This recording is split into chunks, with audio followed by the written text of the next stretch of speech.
Cuando vamos cerrando y completando el modelo de oferta agregada, demanda agregada, que trata de estimar la evolución del ciclo económico de un país, debemos siempre tener presente la incidencia de las políticas del Estado, la política monetaria y la política fiscal principalmente, y a partir de allí, primero desde una economía cerrada, es decir, hipotéticamente no vinculada con el exterior, y luego con una economía abierta, veremos cómo actúan ambas políticas según los regímenes de tipo de cambio vigentes en ese país estudiado. A modo de recordatorio o para reforzar este análisis, debemos decir que cuando se produce algún tipo de desequilibrio en la economía real, en el mercado de bienes, la política fiscal actúa ya sea alterando los impuestos, la tasa impositiva, ya sea alterando el gasto público. Y eso hace que el desequilibrio entre la demanda agregada y la oferta agregada genere todo un efecto en las distintas variables macroeconómicas que hace que las empresas, cuando la oferta, cuando la renta nacional supera la demanda agregada, las empresas se encuentran ante una sobreabundancia de existencias y por lo tanto el ajuste se hace vía una caída justamente de la producción para llegar al equilibrio o viceversa. Y cuando hablamos de la incidencia de la política monetaria, es decir, la política del Banco Central, la llegada al equilibrio, el proceso de ajuste del mercado de dinero, se realiza a partir de la acción de la tasa de interés que surge como producto del proceso de desequilibrio en el mercado de dinero entre la oferta monetaria real, es decir, la oferta monetaria nominal ponderada o dividida por el índice de precios y la demanda de dinero. Ahora bien, entonces, cuando hablamos de política monetaria y política fiscal, debemos tener en cuenta que esquemáticamente el modelo clasifica o interpreta que existen dos alternativas, tanto para la política monetaria como para la política fiscal.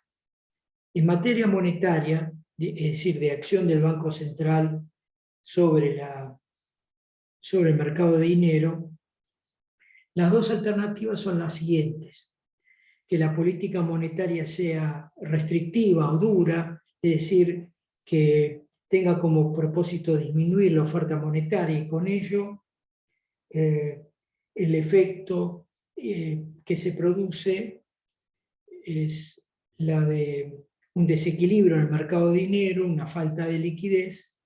Si cae la oferta de dinero hay una falta de liquidez. Los tenedores de bonos públicos los ofrecen por la necesidad de tener mayor liquidez, cae el precio de los bonos, sube la tasa de interés y eso genera un efecto, por la suba de la tasa de interés, de caída de la inversión privada, de caída de la demanda agregada, recesión. Acá se cuela en este análisis el enfoque neoclásico o de la síntesis neoclásica, que sostiene que la variable más importante en la inversión privada es la tasa de interés. Es un tema en debate, cuestionable, pero el modelo se centra en esa variable como condicionante de la inversión privada.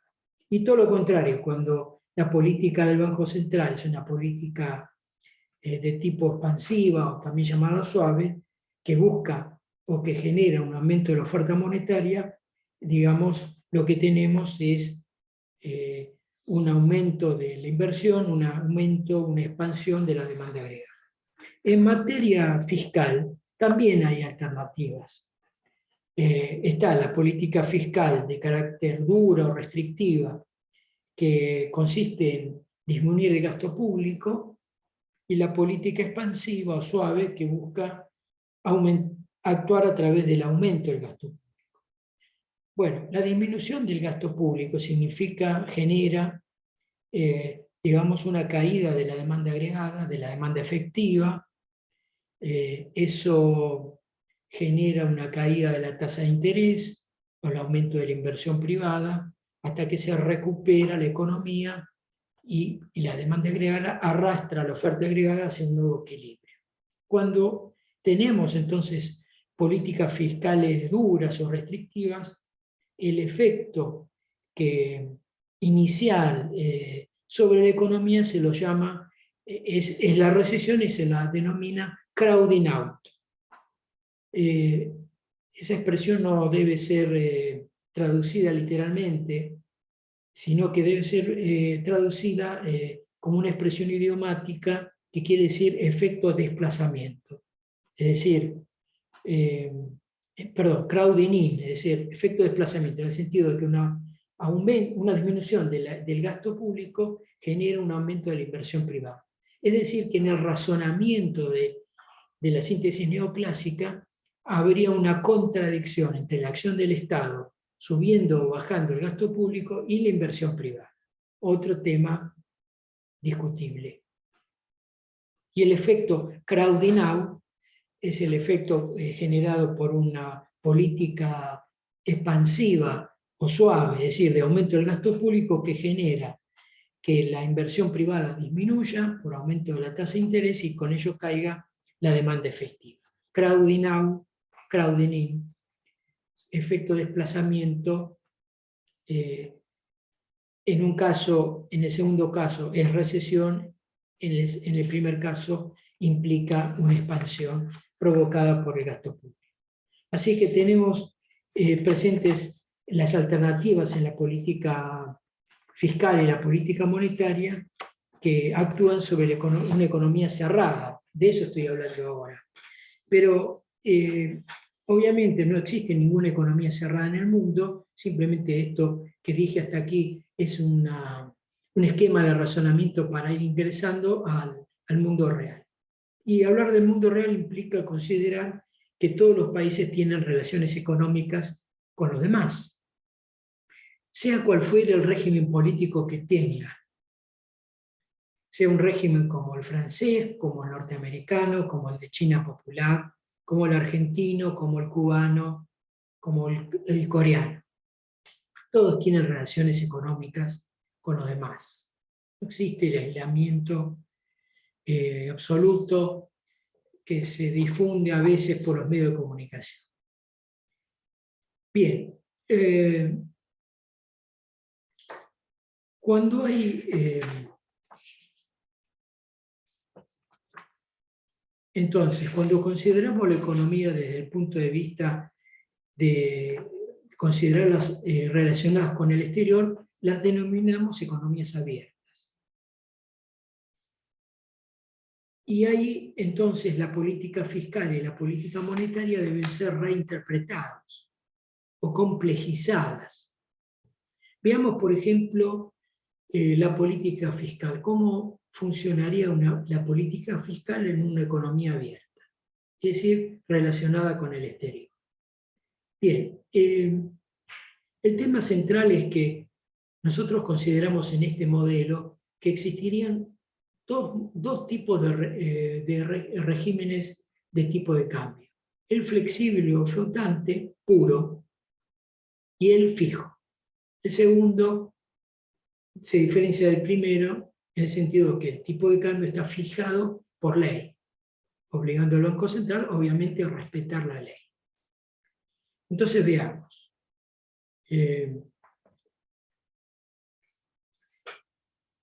Supongamos que la política fiscal sea expansiva, es decir, que el Estado aumenta el gasto público. Bueno, un efecto inmediato podría ser, esto es especulativo, que se verificase, por lo menos en lo inmediato, déficit fiscal. Es decir, no hay suficientes recursos para financiar ese aumento del gasto. Pero de todas maneras, un aumento del gasto público genera una expansión de la demanda agregada. Uno de los componentes de la demanda agregada es el gasto del Estado.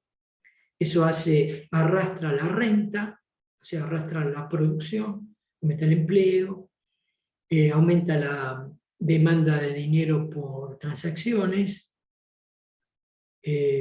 se desequilibra el mercado de dinero entre la oferta y la demanda, hay escasez de dinero, es decir, partiendo de una situación de equilibrio se genera una escasez de dinero, y eso hace que los tenedores de bonos quieran demandar dinero y para ello venden los bonos, el precio de los bonos cae, sube la tasa de interés, y entonces, ahora, a diferencia de lo que señalé antes, la suba de la tasa de interés debe ser comparada con la tasa de interés internacional, toda vez que, digamos, estamos comparando la situación de un país en el contexto mundial.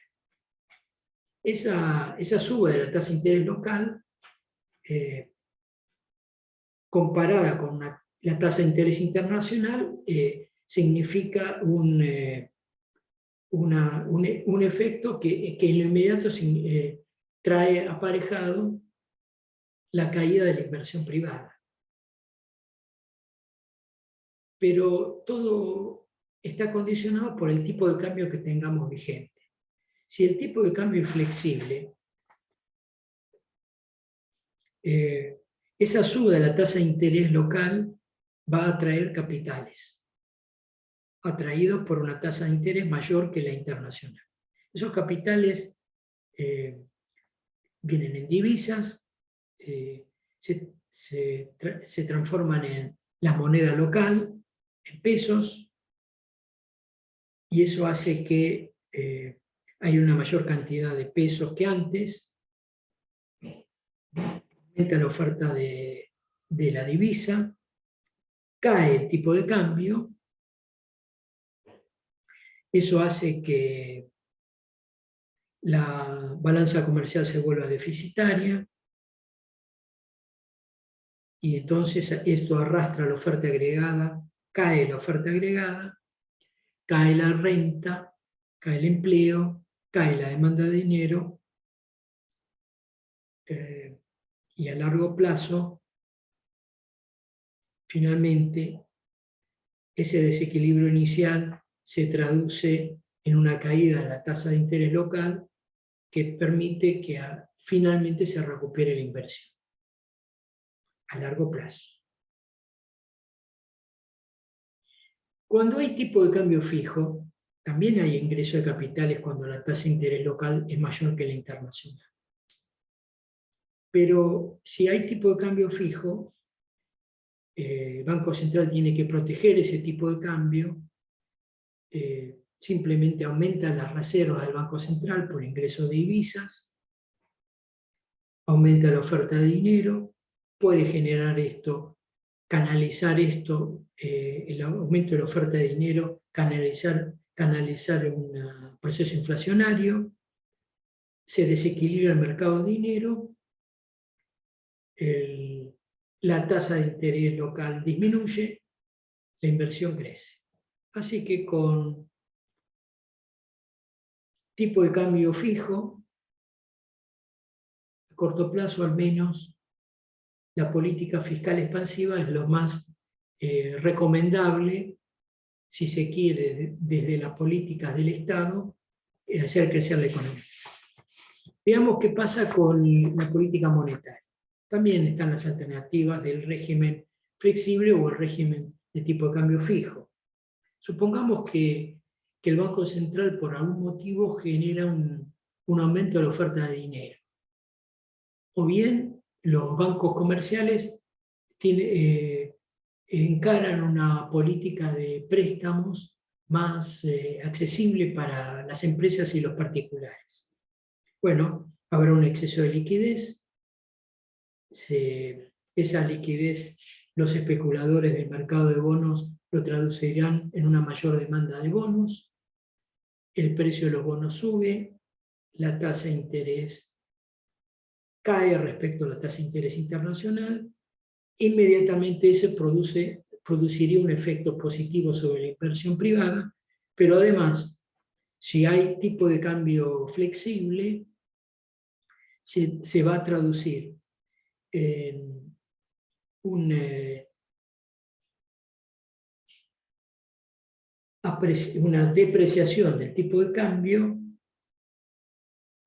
una situación de superávit comercial, expansión de la demanda agregada, expansión de la economía, y por lo tanto tenemos que decir que con tipo de cambio flexible la política monetaria es la más recomendable, la política monetaria expansiva para mejorar la economía de un país, para combatir el desempleo, por ejemplo. Por el contrario, con tipo de cambio fijo, el Banco Central se ve obligado a vender reservas porque se genera una presión en el mercado de cambios por la llegada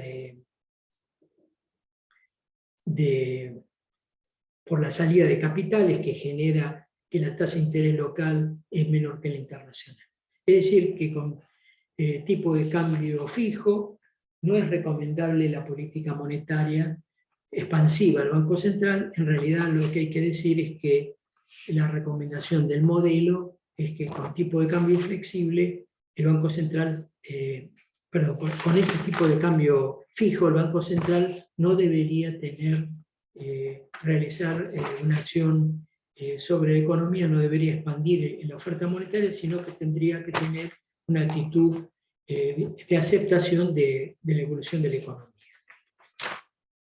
Ahora bien, cuando trabajamos con el modelo completo de oferta y demanda agregada, en realidad debemos contemplar también la existencia de una tercera función, junto con la oferta agregada y la demanda agregada, que es la renta de pleno empleo. ¿Qué es eso? Es la producción que alcanzaría la economía en el largo plazo con todos los factores de producción ocupados.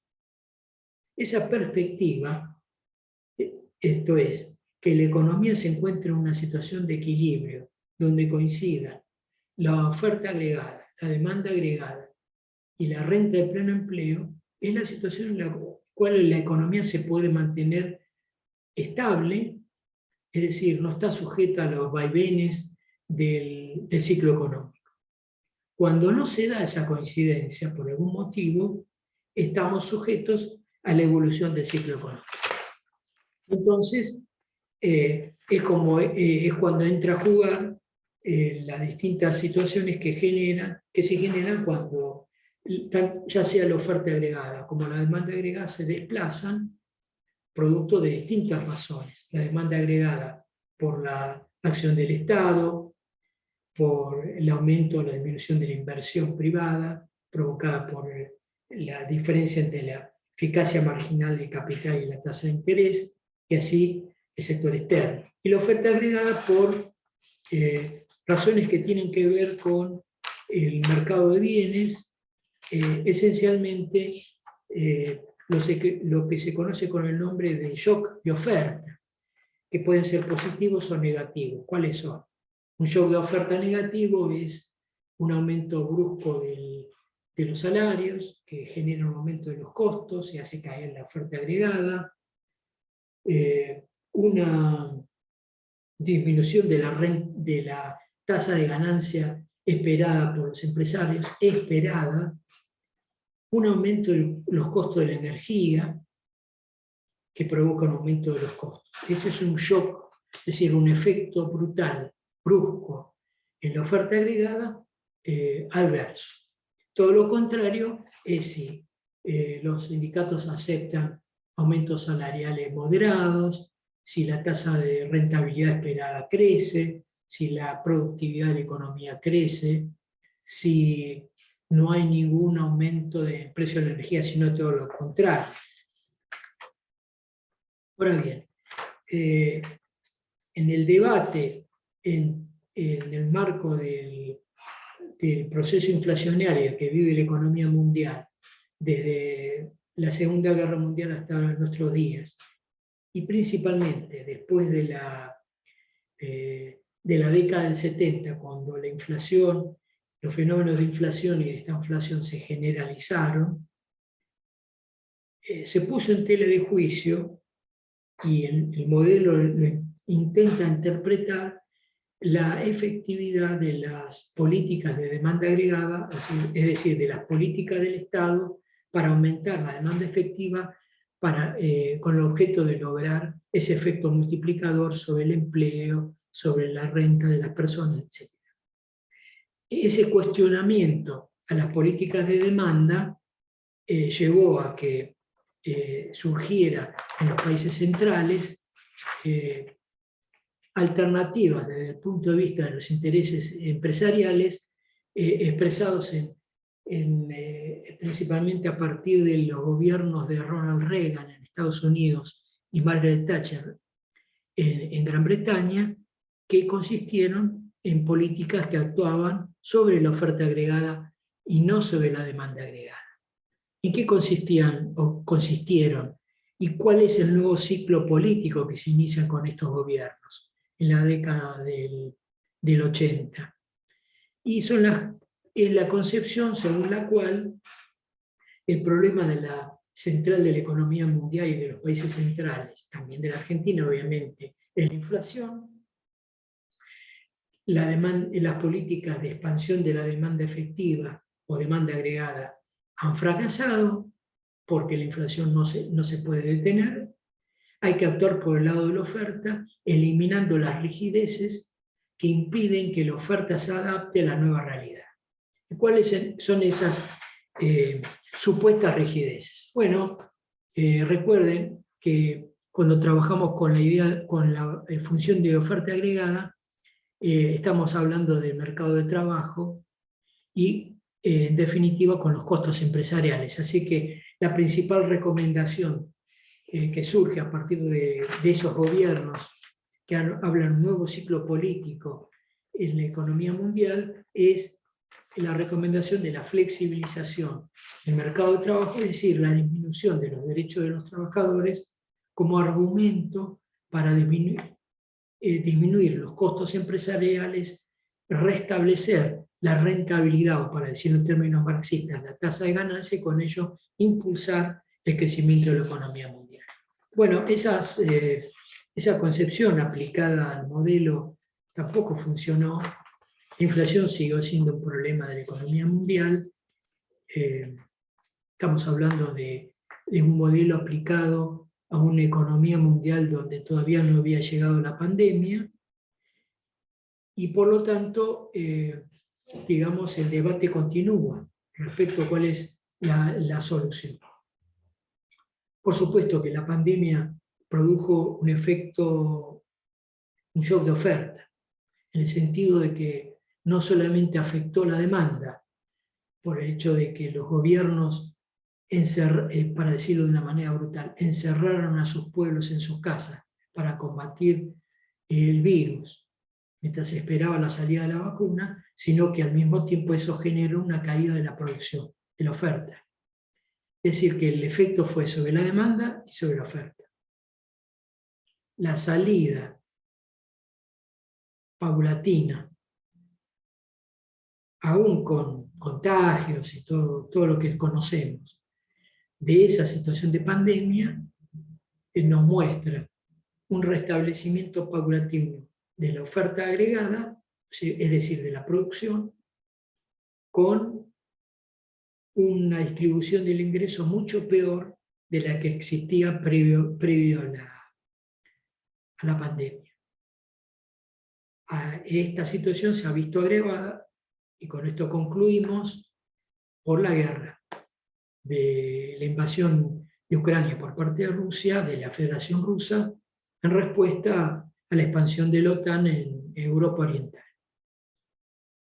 Más allá de las connotaciones que toda guerra trae en el sentido de la pérdida de vidas humanas, que lo más grave, lo más preocupante, desde el punto de vista económico, esto ha producido, y estamos en presencia de un proceso de crecimiento de los precios de la energía y de los alimentos, y la perspectiva de una hambruna mundial, producto de que justamente uno de los países que tiene un peso sustancial en la producción de alimentos es Ucrania, y a eso se suma la decisión de otro de los países que producen y exportaban alimentos como la India, lo cual le lleva a la perspectiva, según la visión de los países, de los gobiernos europeos, de Europa Occidental, la perspectiva de una hambruna generalizada. Ese es el cuadro que tenemos hoy. Es un cuadro que preanuncia, digamos, aumento de precios, es decir, inflación, y la perspectiva de esta inflación. Cerramos acá con esta reunión. Gracias.